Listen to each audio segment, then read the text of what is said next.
AICC ಪ್ರಧಾನ ಕಾರ್ಯದರ್ಶಿಗಳು, ಕರ್ನಾಟಕ ರಾಜ್ಯದ ಉಸ್ತುವಾರಿಗಳು ಆದಂಥ ಶ್ರೀ ಸುರ್ಜೇವಾಲಾ ಅವರೇ,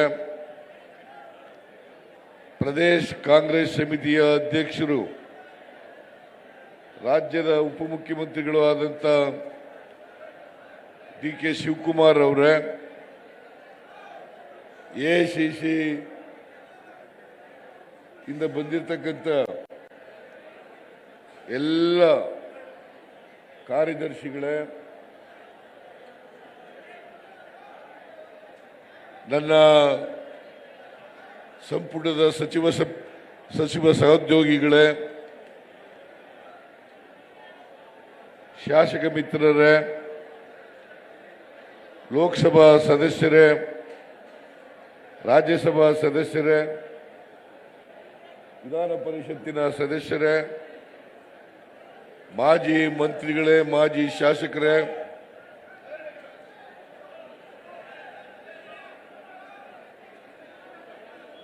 ಇತರ ಎಲ್ಲ ಪಕ್ಷದ ಮುಖಂಡರುಗಳೇ,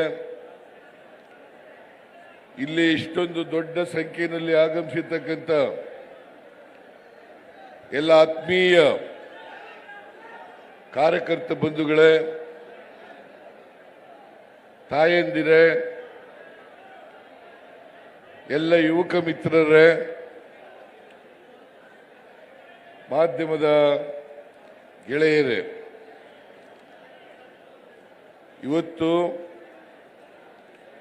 ಪ್ರದೇಶ್ ಕಾಂಗ್ರೆಸ್ ಸಮಿತಿಯ ವತಿಯಿಂದ ನರೇಂದ್ರ ಮೋದಿಯವರು ನೇತೃತ್ವದ ಕೇಂದ್ರ ಸರ್ಕಾರ ಇತ್ತೀಚೆಗೆ ಪೆಟ್ರೋಲ್ ಮೇಲೆ ಬೆಲೆ ಏರಿಕೆಯನ್ನು ಮಾಡಿದೆ, ಡೀಸೆಲ್ ಮೇಲೆ ಬೆಲೆ ಏರಿಕೆಯನ್ನು ಮಾಡಿದೆ,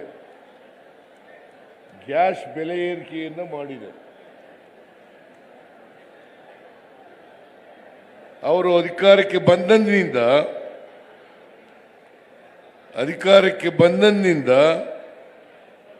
ಕಳೆದ 11 ವರ್ಷಗಳಲ್ಲಿ ಪೆಟ್ರೋಲ್, ಡೀಸೆಲ್, ಗ್ಯಾಸ್ ಇವುಗಳ ಬೆಲೆಗಳನ್ನು ಏರಿಸುತ್ತಲೇ ಬಂದಿದ್ದಾರೆ. ಮಾನ್ಯ ಸುರ್ಜೇವಾಲಾ ಅವರು 2013-14ರಲ್ಲಿ ಮನಮೋಹನ್ ಸಿಂಗ್ ಅವರು ಪ್ರಧಾನಮಂತ್ರಿಯಾಗಿದ್ದಾಗ ಅವತ್ತು ಪೆಟ್ರೋಲ್, ಡೀಸೆಲ್, ಗ್ಯಾಸ್ ಬೆಲೆ ಎಷ್ಟಿತ್ತು, ಇವತ್ತು ಎಷ್ಟಾಗಿದೆ ಅನ್ನೋದ್ರ ಬಗ್ಗೆ ಪ್ರಸ್ತಾಪ ಮಾಡಿದ್ದಾರೆ. ಮತ್ತೆ ₹2 ಪೆಟ್ರೋಲ್ ಮೇಲೆ ಏರಿಸಿದ್ರೆ, ಟ್ಯಾಕ್ಸ್ ಅನ್ನ ಏರಿಸಿದ್ರೆ, ಡೀಸೆಲ್ ಮೇಲೆ ₹2 ಟ್ಯಾಕ್ಸ್ ಅನ್ನ ಏರಿಸಿದ್ರೆ, ₹50 ಗ್ಯಾಸ್ ಸಿಲಿಂಡರ್ ಮೇಲೆ, ಪ್ರತಿ ಸಿಲಿಂಡರ್ ಮೇಲೆ ಏರಿಕೆ ಮಾಡಿದ್ರೆ ಎಷ್ಟು ದುಡ್ಡನ್ನ ಸಾರ್ವಜನಿಕರ ಜೇಬಿನಿಂದ ಕಿತ್ಕೊಳ್ತಾ ಇದ್ದಾರೆ ಕೇಂದ್ರ ಸರ್ಕಾರದವರು ಅನ್ನೋದ್ರ ಬಗ್ಗೆ ಪ್ರಸ್ತಾಪ ಮಾಡಿದ್ದಾರೆ. ನಾನು ಅದನ್ನ ಪ್ರಸ್ತಾಪ ಮಾಡಕ್ಕೆ ಹೋಗಲ್ಲ. ಈ ನಾಚಿಕೆ ಇಲ್ಲತಕ್ಕಂಥ, ಲಜ್ಜೆಗೆಟ್ಟಿರ್ತಕ್ಕಂಥ ಭಾರತೀಯ ಜನತಾ ಪಕ್ಷದವರು ಮತ್ತೆ JDSನವರು, ಅವರಿಗೆ ಪ್ರತಿಭಟನೆ ಮಾಡಲಿಕ್ಕೆ ಯಾವುದೇ ನೈತಿಕತೆ ಇಲ್ಲ. ಮಾನ ಮರ್ಯಾದೆ ಇದ್ದಿದ್ರೆ ಅವರು ಪ್ರತಿಭಟನೆಯನ್ನು ಮಾಡ್ತಾ ಇರಲಿಲ್ಲ. ಇರ್ಬೋದು, ಸಿಮೆಂಟ್ ಇರ್ಬೋದು, ಕಬ್ಬಣ ಇರ್ಬೋದು, ಅಕ್ಕಿ ಇರ್ಬೋದು, ರಾಗಿ ಇರ್ಬೋದು, ಗೋಧಿ ಇರ್ಬೋದು, ಚಿನ್ನ ಇರ್ಬೋದು, ಬೆಳ್ಳಿ ಇರ್ಬೋದು, ಎಲ್ಲ ಪದಾರ್ಥಗಳ ಬೆಲೆಗಳು ಕೂಡ ಗಗನವನ್ನು ಮುಟ್ಟಿದ್ದಾವೆ. ಇದಕ್ಕೆ ಯಾರು ಕಾರಣ? ಇದಕ್ಕೆ ಕಾರಣ ನರೇಂದ್ರ ಮೋದಿಯವರು. ಇದಕ್ಕೆ ಕಾರಣ ನರೇಂದ್ರ ಮೋದಿಯವರ ಸರ್ಕಾರ ಮತ್ತು ನರೇಂದ್ರ ಮೋದಿ ಅವರು ಅಂತಕ್ಕಂಥದ್ದನ್ನು ನಾವು ಅರ್ಥ ಮಾಡ್ಕೋಬೇಕಾಗ್ತದೆ. ಇವರು ನರೇಂದ್ರ ಮೋದಿ ಅವರು ಏನು ಹೇಳಿದ್ರು, 2014ರಲ್ಲಿ ಅಧಿಕಾರಕ್ಕೆ ಬರೋದಕ್ಕಿಂತ ಮುಂಚೆ ಏನಂತ ಹೇಳಿದ್ರು, ಅಚ್ಚೇ ದಿನ ಆಯೇಗ, ಅಚ್ಚೇ ದಿನ ಆಯೇಗ. ಬಂತ ಒಳ್ಳೆ ದಿನ ಬಂತ, ಒಳ್ಳೆ ದಿನ ಬಂತ. ನಿಮಗೆ ಈಗಾಗಲೇ DK ಶಿವಕುಮಾರ್ ಹೇಳಿದ್ದಾರೆ, ನಾನು ಇನ್ನೊಂದು ಸಾರಿ ಹೇಳ್ತೀನಿ. ಅವತ್ತು ನರೇಂದ್ರ ಮೋದಿ ಅವರು ಅಧಿಕಾರಕ್ಕೆ ಬಂದಂತ ಸಂದರ್ಭದಲ್ಲಿ, ಮನಮೋಹನ್ ಸಿಂಗ್ರವರು ಪ್ರಧಾನಮಂತ್ರಿಗಳಾಗಿದ್ದಂಥ ಸಂದರ್ಭದಲ್ಲಿ ಚಿನ್ನದ ಬೆಲೆ 28,000 ರೂಪಾಯಿ ಇತ್ತು. ಇವತ್ತೆಷ್ಟಾಗಿದೆ? 95,000 ರೂಪಾಯಿ ಆಗಿದೆ 10 ಗ್ರಾಂ ಚಿನ್ನಕ್ಕೆ. ಬೆಳ್ಳಿ 1 kg ಬೆಳ್ಳಿಗೆ 43,070 ರೂಪಾಯಿ ಇತ್ತು. ಇವತ್ತು 94,000 ರೂಪಾಯಿ ಆಗಿದೆ.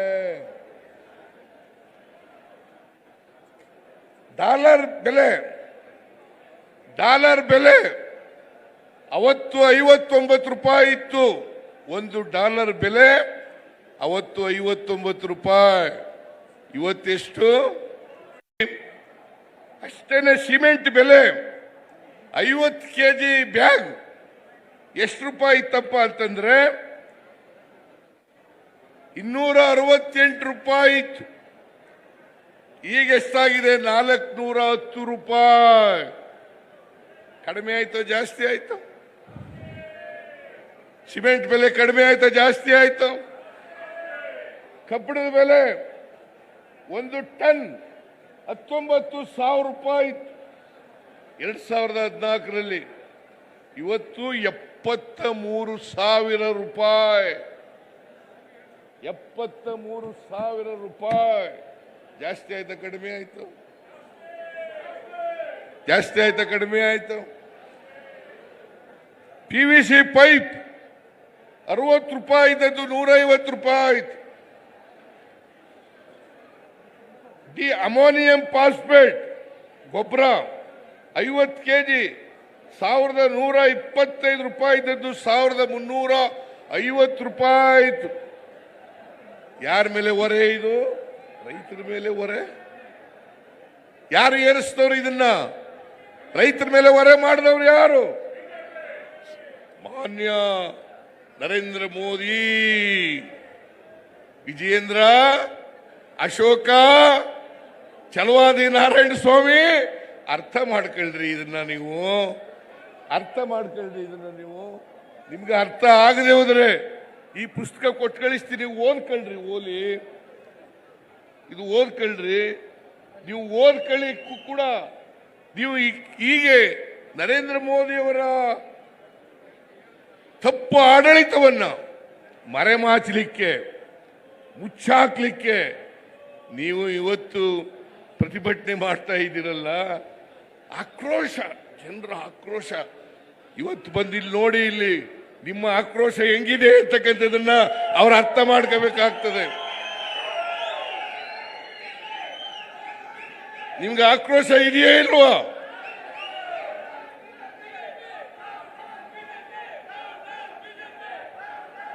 ಸಕ್ಕರೆ 1 kg 30ರಿಂದ 35 ರೂಪಾಯಿ ಇತ್ತು. ಇವತ್ತು 60 ರೂಪಾಯಿ ಆಗಿದೆ. ರಾಗಿ, ಅಕ್ಕಿ 1 kg ಅಕ್ಕಿ 30 ರೂಪಾಯಿ ಇದ್ದದ್ದು 66 ರೂಪಾಯಿ ಆಗಿದೆ.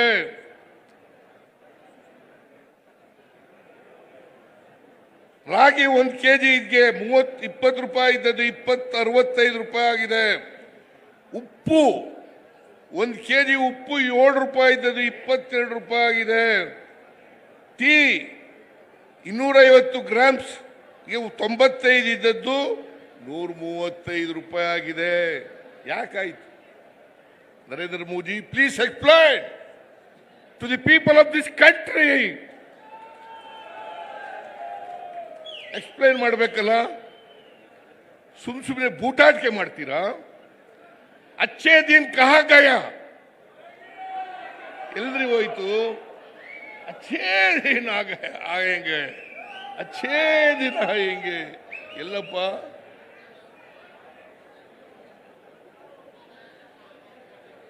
ಅಚ್ಚೇ ದಿನ ಆಯಂಗೆ ಇದು ಅರ್ಥ ಆಗಲ್ವ ಇವ್ರಿಗೆ?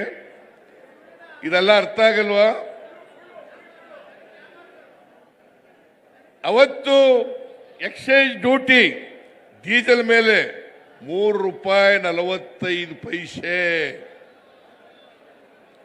ಇದನ್ನ ₹34.82 ಏರಿಸ್ತವ್ರು ಯಾರು? ಅದು ಏನು ಎಂತ ಸಂದರ್ಭದಲ್ಲಿ ಏರಿಸಿದ್ರು ಗೊತ್ತಾ? ಕೊರೋನಾ ಬಂದಿತ್ತು ದೇಶದಲ್ಲಿ. ಆ ಕೊರೋನಾ ಬಂದಂತ ಸಂದರ್ಭದಲ್ಲಿ ಬೆಲೆ ಎಲ್ಲ ಏರಿಕೆ ಮಾಡಿಬಿಟ್ರು. ಗ್ಯಾಸ್ ಬೆಲೆ ಏರಿಕೆ ಮಾಡಿಬಿಟ್ರು. ₹416 ಇತ್ತು. ಮನಮೋಹನ್ ಸಿಂಗ್ ಅವರು ಇರುವಾಗ ಒಂದು ಗ್ಯಾಸ್ ಸಿಲಿಂಡರ್ ಬೆಲೆ ₹416 ಇತ್ತು. 2022ರಲ್ಲಿ ₹1,079 ಆಗೋಯ್ತಲ್ಲ. ನರೇಂದ್ರ ಮೋದಿಜಿ, ನೀವು ಬಡವರ ಬಗ್ಗೆ ಮಾತನಾಡ್ತಕ್ಕಂಥದ್ದು, ಸಾಮಾನ್ಯ ಜನರ ಬಗ್ಗೆ ಮಾತನಾಡ್ತಕ್ಕಂಥದ್ದು, ಸಬ್ಸಿಡಿ ಯಾಕೆ ತೆಗೆದಾಕಿದ್ರಿ? ಗ್ಯಾಸ್ ಸಬ್ಸಿಡಿ ಯಾಕೆ ತೆಗೆದಾಕಿದ್ರಿ? ಯಾಕೆ ಅದನ್ನು ಕಡಿಮೆ ಮಾಡಿದ್ರಿ? ಮನಮೋಹನ್ ಸಿಂಗ್ ಅವರು ಇರುವಾಗ ಗ್ಯಾಸ್ಗೆ ಸಬ್ಸಿಡಿ ಕೊಡ್ತಾ ಇದ್ರು, ಅದರಿಂದ ಬೆಲೆ ಎಲ್ಲ ಕಡಿಮೆ ಆಗಿತ್ತು. ಇವತ್ತು ಕಡಿಮೆ ಮಾಡಿದ್ರಿ. ಜನರ ಒತ್ತಡಕ್ಕೆ ಬಣದು ಚುನಾವಣೆ ಇದೆ ಅಂತೇಳಿ, ಕಳೆದ ಲೋಕಸಭಾ ಚುನಾವಣೆ ಇದೆ ಅಂತೇಳಿ ಕಡಿಮೆ ಮಾಡಿದ್ರಿ.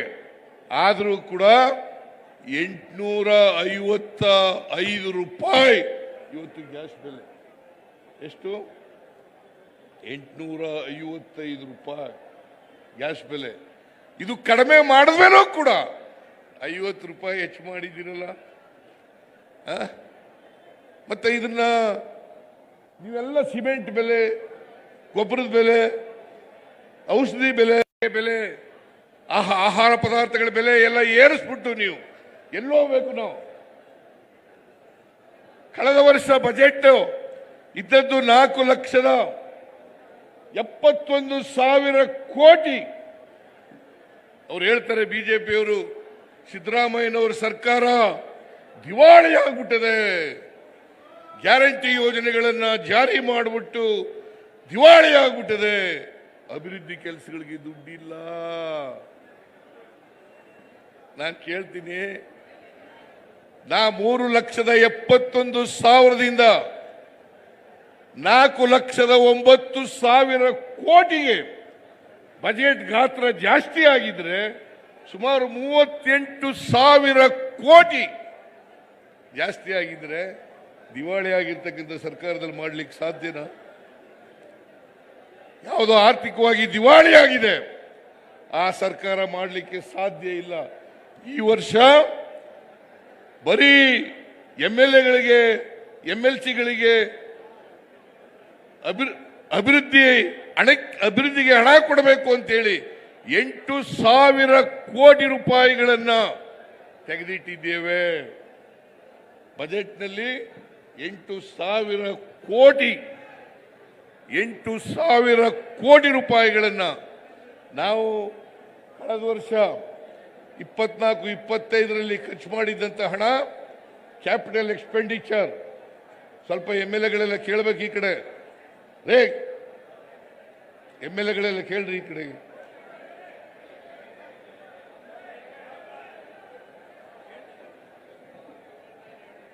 ₹56,000 ಕೋಟಿ ಕ್ಯಾಪಿಟಲ್ ಎಕ್ಸ್ಪೆಂಡಿಚರ್ ಖರ್ಚು ಮಾಡಿದ್ದದ್ದು. ನಾವು ಈ ವರ್ಷ ಖರ್ಚು ಮಾಡ್ತಾ ಇರ್ತಕ್ಕಂಥದ್ದು 83,000 ಕೋಟಿ. ಹತ್ರ ಸುಮಾರು 50,000 ಕೋಟಿ ರೂಪಾಯಿಗಳನ್ನ 30,000 ಕೋಟಿ ರೂಪಾಯಿಗಳನ್ನ ಒಂದೇ ವರ್ಷದಲ್ಲಿ ಹೆಚ್ಚು ಮಾಡತಕ್ಕಂಥ ಪ್ರಯತ್ನವನ್ನು ಮಾಡಿದ್ದೇವೆ. ದಿವಾಳಿ ಆಗಿದೆಯಾ? ಆರ್ಥಿಕವಾಗಿ ದಿವಾಳಿ ಆಗಿದೆಯಾ? ಯಾಕೆ ನಾನು ಕೂತ್ಕೊಳ್ರಿ, ಇವನೇ ಕೂತು, ಆರಾಧ್ಯ ಕೂತ್ಕೋ,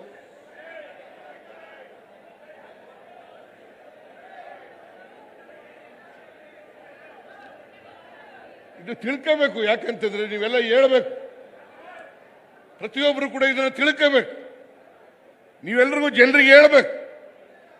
ಯಾವುದೇ ಕಾರಣಕ್ಕೆ ನಾವು ಸ್ವಲ್ಪ ಬೆಲೆ ಹೆಚ್ಚು ಮಾಡಿದ್ರೆ ಅದು ಕೇಂದ್ರ ಸರ್ಕಾರದ ಜವಾಬ್ದಾರಿ ಇಲ್ಲದೇ ಇರೋದ್ರಿಂದ, ಅವ್ರು ಯದ್ವಾತತ್ವ ಬೆಲೆಗಳನ್ನು ಏರಿಸೋದ್ರಿಂದ ಎಲ್ಲ ಇಡೀ ದೇಶದಲ್ಲಿ ಆಹಾರ ಪದಾರ್ಥಗಳು, ಗ್ಯಾಸು, ಪೆಟ್ರೋಲು, ಡೀಸೆಲ್ಲು ಹೆಚ್ಚಾಗಬೇಕಾದ್ರೆ ನರೇಂದ್ರ ಮೋದಿಯವರು ಕಾರಣ.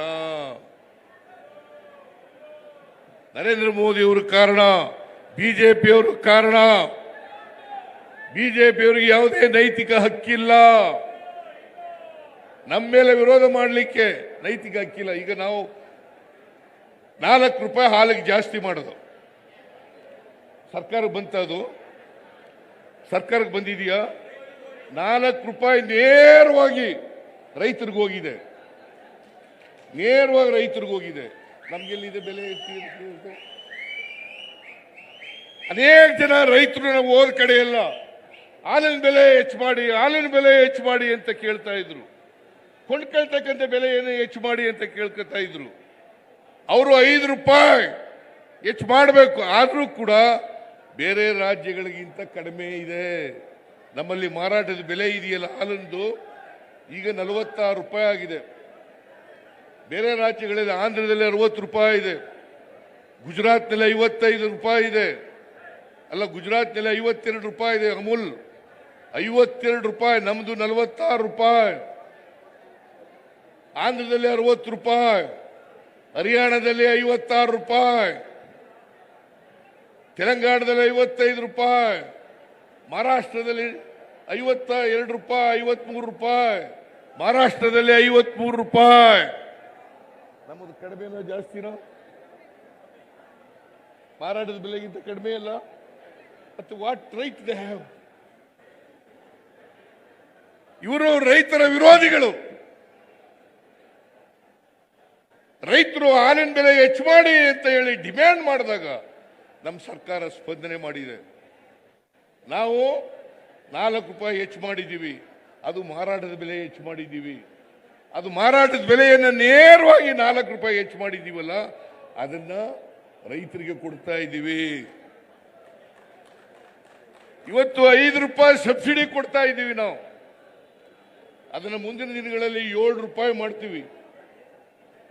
5 ರೂಪಾಯಿ ಸಬ್ಸಿಡಿ ಪ್ರತಿ ಲೀಟರ್ ಹಾಲ್ಗೆ, 5 ರೂಪಾಯಿ ಸಬ್ಸಿಡಿ.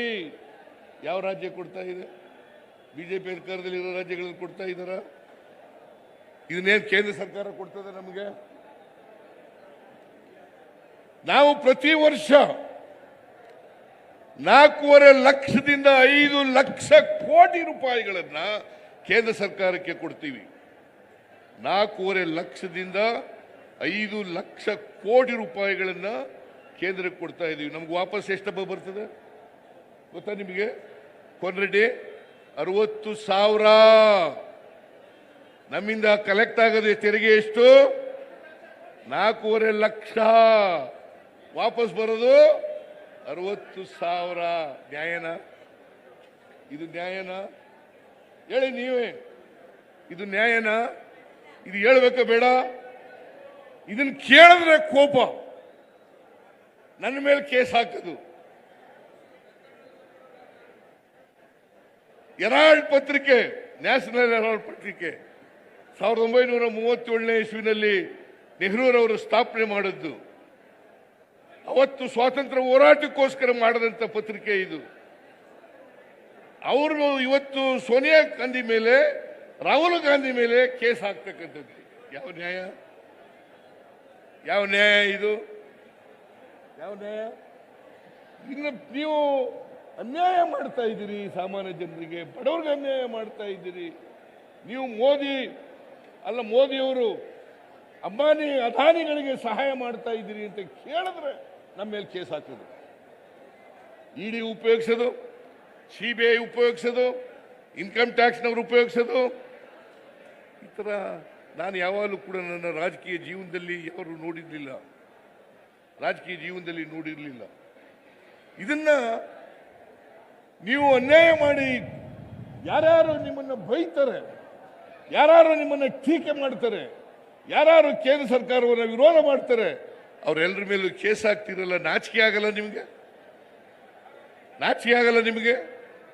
ರಾಹುಲ್ ಗಾಂಧಿ ಏನ್ ತಪ್ಪು ಮಾಡಿದ್ರು?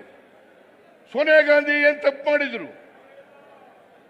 ನ್ಯಾಷನಲ್ ಹೆರಾಲ್ಡ್ ಪತ್ರಿಕೆಯಲ್ಲಿ ಏನ್ ತಪ್ಪು ಮಾಡಿದ್ರು? ಅದರಲ್ಲಿ ಚಾರ್ಜ್ ಶೀಟ್ ಹಾಕಿದಿರಲ್ಲ, ಇಡಿ ಅವರು ಚಾರ್ಜ್ ಶೀಟ್ ಹಾಕಿದಿರಲ್ಲ. ಅದಕ್ಕೆ ಹೋರಾಟ ಮಾಡಬೇಕೋ ಬೇಡ ನಾವು? ಇವತ್ತು ಇವರು ಯಾರಿಗೆ ಸ್ವಾತಂತ್ರ್ಯದ ಬೆಲೆ, ಅದರ ಪಾವಿತ್ರ್ಯ ಗೊತ್ತಿಲ್ಲ ಇವರಿಗೆ, ಬಿಜೆಪಿ ಅವರಿಗೆ. ಯಾಕಂದ್ರೆ ಅವ್ರು ಯಾವತ್ತೂ ಕೂಡ ಸ್ವಾತಂತ್ರ್ಯಕ್ಕೋಸ್ಕರ ಹೋರಾಟ ಮಾಡೇ ಇಲ್ಲ. ಯಾರು ಮಾಡಿದ್ದಾರೆ ಹೇಳಿ ನೋಡೋಣ? RSS 1925ರಲ್ಲಿ ಪ್ರಾರಂಭ ಆಯಿತು. ಎಷ್ಟು ಜನ ಜೈಲಿಗೆ ಹೋಗಿದ್ದರು RSS ನಾಯಕರುಗಳು? ಏನೋ ಉಗ್ರಪ್ಪ ಒಬ್ಬರಾರು ಹೋಗಿದಾರ? ನೀವೊಬ್ಬ ಹೋಗಿದ್ಯಾ? ನೀನು RSS ನಲ್ಲಿ ಇದ್ದವನು.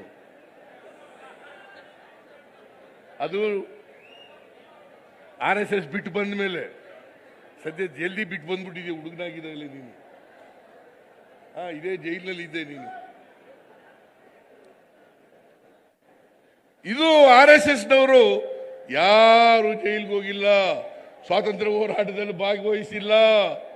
ಅದಕ್ಕೋಸ್ಕರ ಸ್ವಾತಂತ್ರ್ಯದ ಬೆಲೆ ಏನು ಅಂತ ಗೊತ್ತಿಲ್ಲ ಅವರಿಗೆ. ಎಷ್ಟು ವರ್ಷ ಉಗ್ರಪ್ಪ ನಮ್ಮ ರಾಷ್ಟ್ರೀಯ ಧ್ವಜ ಆರಿಸಿರಲಿಲ್ಲ ಅವ್ರು, RSS ಮಾಡೇ ಇರಲಿಲ್ಲ. ಇವರಿಗೆ ರಾಷ್ಟ್ರೀಯತೆ ಬಗ್ಗೆ, ದೇಶಭಕ್ತಿ ಬಗ್ಗೆ ಮಾತಾಡಲಿಕ್ಕೆ ಯಾವ ಹಕ್ಕಿದೆ? ಯಾವ ಹಕ್ಕಿದೆ ಇವರಿಗೆ?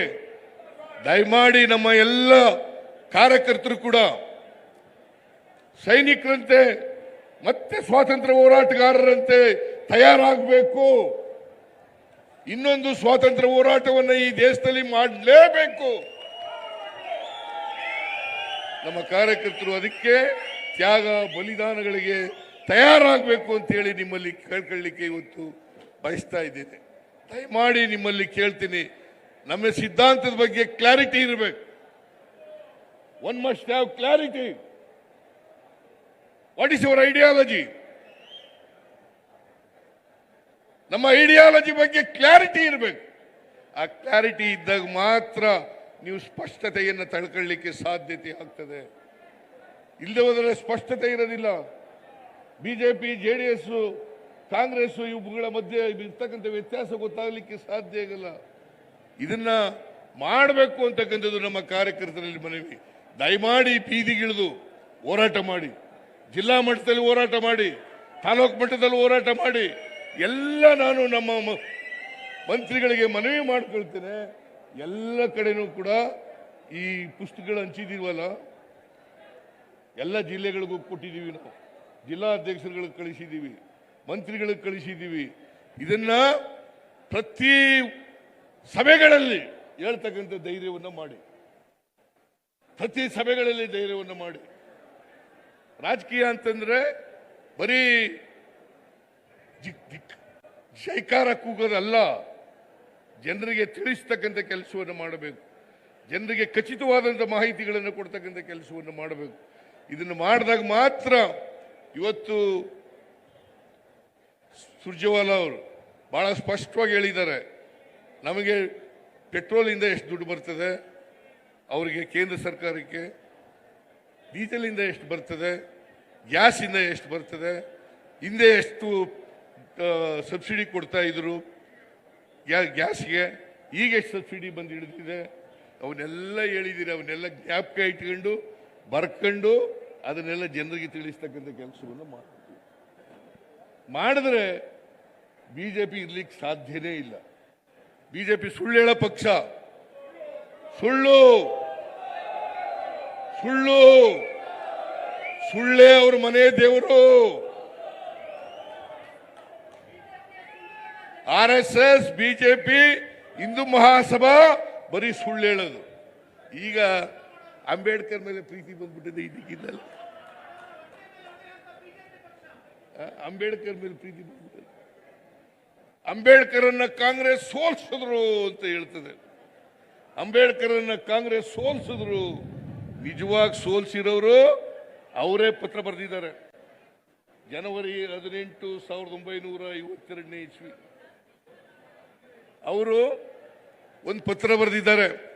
ಆ ಪತ್ರದಲ್ಲಿ ಏನಂತ ಹೇಳಿದ್ದಾರೆ ಅಂತಂದ್ರೆ, ಅವರ ಕೈ ಅಕ್ಷರದಿಂದ ಬರೆದಿರೋದು, ಸ್ವತಃ ಅವರ ಕೈ ಅಕ್ಷರದಿಂದ ಬರೆದಿರ್ತಕ್ಕಂಥ ಲೆಟರು. ಅದರಲ್ಲಿ ಏನು ಹೇಳಿದ್ದಾರೆ ಅಂತಂದ್ರೆ, ನನಗೆ ಡಾಂಗೆ ಮತ್ತು ಸಾವರ್ಕರ್ ಸೋಲಿಸಿದ್ರು, ಡಾಂಗೆ ಮತ್ತು ಸಾವರ್ಕರ್ ಸೋಲಿಸಿದ್ರು ಅಂತ ಪತ್ರ ಬರೆದಿದ್ದಾರೆ. ಇದ ಮೇಲೂ ಕೂಡ ಕಾಂಗ್ರೆಸ್ ಸೋಲಿಸಿದ್ರು ಅವ್ರಿಗೆ ಅಂತ ಹೇಳ್ತಾರಲ್ಲ, ನಾಚಿಕೆ ಆಗಬೇಡ. ಸಂವಿಧಾನ ಬರೀಲಿಕ್ಕೆ ಅನುಮತಿ ಕೊಟ್ಟವ್ರು ಯಾರು? ಅಂಬೇಡ್ಕರ್ ಅವರು ಸಂವಿಧಾನ ಬರೀಲಿಕ್ಕೆ ಅವಕಾಶ ಕೊಟ್ಟವರು ಯಾರು? ಕಾಂಗ್ರೆಸ್ ಪಾರ್ಟಿ.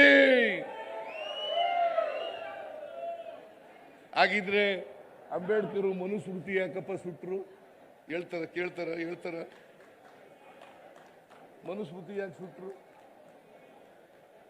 ಇವರು RSS ಪರ ಇದ್ದಿದ್ರೆ ಮನುಸ್ಮೃತಿ ಸುಡ್ತಿದ್ರ? ಅವರು ಇನ್ನೂ ಒಂದು ಹೆಜ್ಜೆ ಮುಂದೆ ಹೋಗಿ ಹೇಳಿದ್ರು, ನಾನು ಹಿಂದುವಾಗಿ ಹುಟ್ಟುಬಿಟ್ಟಿದ್ದೀನಿ, ಅದು ನನ್ನ ಕೈಲಿರಲಿಲ್ಲ, ನಾನು ಹಿಂದುವಾಗಿ ಸಾಯಲಾರೆ ಅಂತ. ಯಾರು ಹೇಳಿದ್ದು? ಬಾಬಾ ಸಾಹೇಬ್ ಅಂಬೇಡ್ಕರ್. ಹಿಂದುತ್ವ ನಾಚಿಕೆ ಆಗಲ್ಲ ಇವರಿಗೆ? ಮಾನ ಮರ್ಯಾದೆ ಏನಾದ್ರು ಇದೆಯಾ ಇವರಿಗೆ?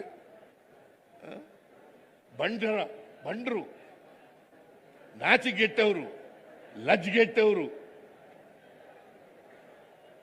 ದಯಮಾಡಿ ಇವ್ರ ಮಾತುಗಳನ್ನು ಕೇಳಬೇಡಿ. ನೀವು ಧೈರ್ಯವಾಗಿ ನಾ ಹೇಳದಂತ ವಿಚಾರಗಳನ್ನ ಜನರ ಮುಂದೆ ಪ್ರಸ್ತಾಪ ಮಾಡಿ. ನಾ ಹೇಳೋದೆಲ್ಲ ಸತ್ಯ. ನಮ್ಮ ಕಾರ್ಯಕರ್ತರು ಸತ್ಯವನ್ನ ಧೈರ್ಯದಿಂದ, ಯಾವುದೇ ಮುಲಾಜಿಲ್ದೇನೆ ಹೇಳ್ತಕ್ಕಂಥ ಕೆಲಸವನ್ನ ನೀವು ಮಾಡಬೇಕು ಅಂತೇಳಿ ಕೇಳ್ಕೊಂಡು, ಇವತ್ತು ಕೇಂದ್ರ ಸರ್ಕಾರ ಮಾಡಿರ್ತಕ್ಕಂಥ ₹2 ಪೆಟ್ರೋಲ್ಗೆ, ₹2 ಡೀಸೆಲ್ಗೆ, ₹50 ಗ್ಯಾಸ್ಗೆ ಅದನ್ನ ಕೂಡಲೇ ವಾಪಸ್ ಪಡ್ಕೋಬೇಕು ಅಂತೇಳಿ ನಾನು ಒತ್ತಾಯವನ್ನ ಮಾಡ್ತೇನೆ. ನೀವು ಮಾಡ್ತೀರಿ ಅಲ್ವಾ? ಎಲ್ಲೆಲ್ಲಿದ್ದೀರಿ ನೀವು ಅಲ್ಲೆಲ್ಲ ಮಾಡಬೇಕು, ಒತ್ತಾಯ ಮಾಡಬೇಕು. ಆ ಕೆಲಸವನ್ನ ಮಾಡಿ ಅಂತೇಳಿ ಪ್ರದೇಶ ಕಾಂಗ್ರೆಸ್ ಸಮಿತಿಯವರಿಗೆ ಧನ್ಯವಾದಗಳನ್ನು ಹೇಳಿ ನಿಮಗೆಲ್ಲ ನಮಸ್ಕಾರಗಳನ್ನು ಮಾಡಿ ನಾನು ಮಾತು ಮುಗಿಸ್ತೇನೆ. ಜೈ ಹಿಂದ್, ಜೈ ಕರ್ನಾಟಕ.